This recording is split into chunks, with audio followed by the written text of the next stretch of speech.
জুলাই গণ অভ্যুত্থানের বর্ষপূর্তিতে জাতীয় নাগরিক পার্টির আয়োজনে রাঙামাটির আজকের পদযাত্রা কর্মসূচি নিয়ে রাঙামাটিতে সর্বাত্মক প্রস্তুতি সম্পন্ন করা হয়েছে। রাঙামাটির ঘাগড়া থেকে নেতৃবৃন্দকে স্বাগত জানাতে নাগরিক পার্টির কর্মীরা সমর্থকরা ভিড় করছেন। নাগরিক পার্টির নেতৃবৃন্দকে রাঙামাটিতে নিয়ে এসে শিল্পকলা একাডেমি প্রাঙ্গণে তারা সমবেত হবে এবং শিল্পকলা একাডেমি প্রাঙ্গণ থেকে রাঙামাটির প্রাণকেন্দ্র Banarupa CNG station petrol pump চত্বরে এসে তারা পথসভায় মিলিত হবেন। আমাদেরকে নাগরিক পার্টির নেতৃবৃন্দরা জানিয়েছেন তারা ইতিমধ্যে সকল প্রস্তুতি সম্পন্ন করেছেন।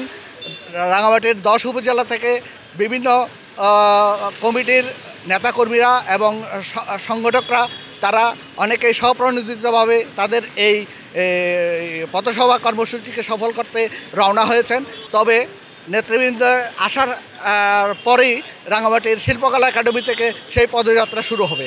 পদযাত্রাটি রাঙামাটির প্রধান সড়ক ঘুরে রাঙামাটি বনরূপা পেট্রোল পাম্প চত্বরে এসে সমবেত হবেন এবং সেখানে কেন্দ্রীয় নেতৃবৃন্দ বক্তব্য রাখবেন।